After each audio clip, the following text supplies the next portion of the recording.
I have 47 passions.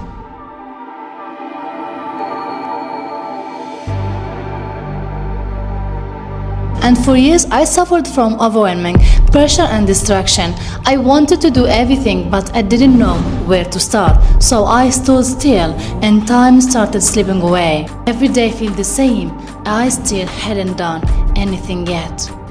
I see people on social media doing the same thing I wanted to do, and the feeling grows stronger.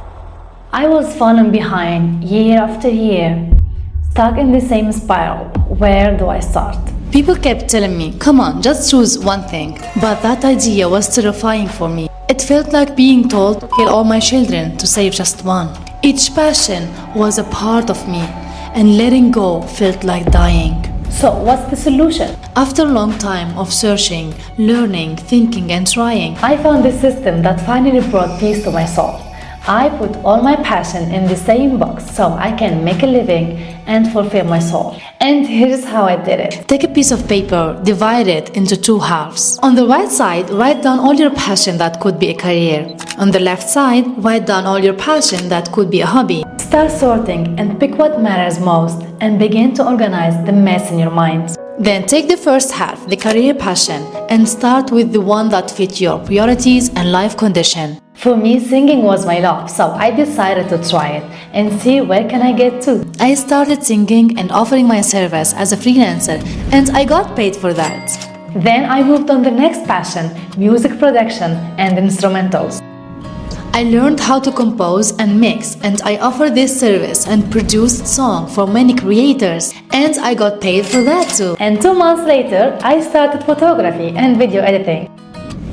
I started filming events, commercial and wedding, and edited video as a freelancer online, and I earned a lot of money for that. Next came fashion design. I collaborated with local brands and designed clothes and offered that service online on many websites. And yeah, I got paid for that too. And few months later, I explored gardening. I fell in love with the flowers and colors. I learned deeply, and I worked at a big flower shop in my city. I love it so much, and I got paid for that, doing what I love. Then came the sewing. I began making my own clothes and hair scrunchie as a hobby, and people started asking me, where did you get that? And when I said I made it, they asked me to make one for them too, and I did. And I got paid for that, doing what I love. Later, I fell in love with horse riding, so I decided to give it a try. I met the old woman. She had a farm, but no one helped her taking care of the horses. So I asked her if I can take care of the horse in exchange for riding one horse few times a week. And she agreed and was so happy. Soon after, I had a new idea to offering horse riding lesson for kids. And I got paid and shared that income with the farm owner. And I discovered a new passion for teaching kids. Then I moved on again, and this time to psychology, and I went back to university. I fell in love with psychology. I loved everything about it. I was so curious to learn and explore, and took private lessons from professors and dedicated a long time to learn and understand. But I wasn't sure if I would continue or not, until that day that changed everything. I was running on the mountain, and I heard someone screaming. I had two options. One, or follow that sound. I crossed the finger, trusted God, and I followed that sound. And thank God I did.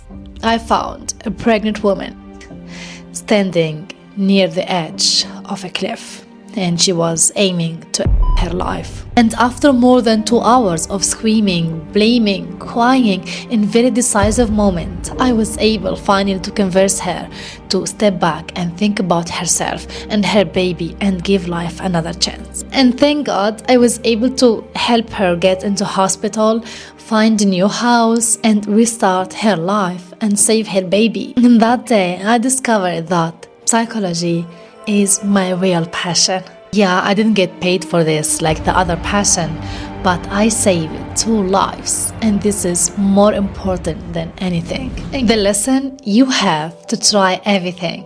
Multi-passionate people thrive through experimentation, and 3 months was for me the personal limit. Then I move on. You may find people around you call you weird or immature, and that famous phrase, jack of all trades, master of none, but it's actually jack of all trades, master of none, but oftentimes better than master of one. Most of people know that first part, which sound negative, but the full version is actually a compliment. And that's how I learned what truly fit me. Some things seems in your head so excited, but once you try it in real life, you realize that nah, it's not for me.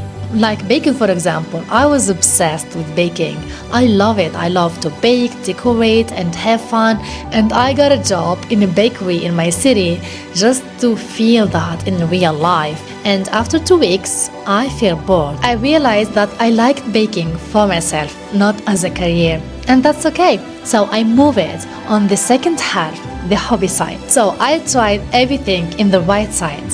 And anything that didn't feel right after trying, I move it to the left side, the hobby side. And after 2 years of trying everything, I decided to follow this passion. Singing, playing music, designing, editing, animation, and psychology. So I decided to merge them all, mix them in a creative way that fulfilled my soul and make a living. To find a way to practice them every day without getting bored or drained. That's when I began creating content for kids. I started doing everything I love, all in one place. That's when I discovered the Ikigai. It's the point where your true passion, the one you can do every single day without getting bored or tired, meet what the world needs, meet what you're good at, and what you can get paid for. When those four align, you don't just work, you live with meaning. And this is what the most successful people did, combining all their passion. Take Steve Jobs, for example. He loved tech, calligraphy, and design.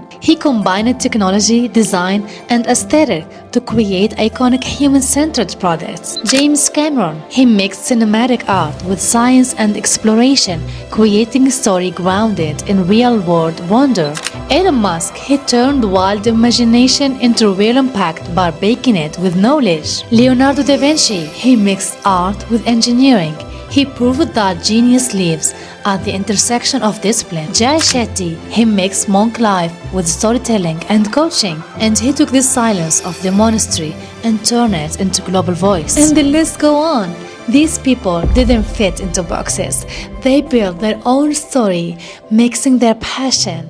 And this is the power of the multi-passion people. And this is exactly what I did, mixing my passion to create content that help people, mixing everything that I love. Even I'm not making money with this video, like my channel is not monetized yet, but I feel happy doing what I love and creating content that may help people. But there is more, the other half, the hobby side, the things that feed your spirit. So here's what I did. First, I organized my weekly routine, my work hours, responsibility, and priority. Then I make daily time for my hobbies, not just for fun, but as a reward for my soul, like drawing, dancing, gardening, writing, anything that fills me with joy and energy. Instead of draining myself on social media, comparing myself with people to feel behind, to feel like I'm not enough, I focus on myself and feel my energy. And this is how I found the balance. Career on one side and hobby in other side. One give me peace and one give me purpose. And the 2 years I spent experimenting was some of the most beautiful years in my life, because I touched everything, I felt it, I lived it, and understood what I really want to pursue in my life. So give yourself the right to try, to fail, to switch, and to shine. So the secret is this: try everything and let your journey lead you to your Ikigai, the reason you wake up every morning doing what you love. Give yourself the permission to break the rules, and don't listen to people, because no one can see the gift inside you. Follow that spark inside you. Keep going, keep exploring, keep discovering, keep trying, and you will find your way. Let me know in the comment what's the first thing you wanna try. and I wish you all the best. Ciao, ciao. Take care.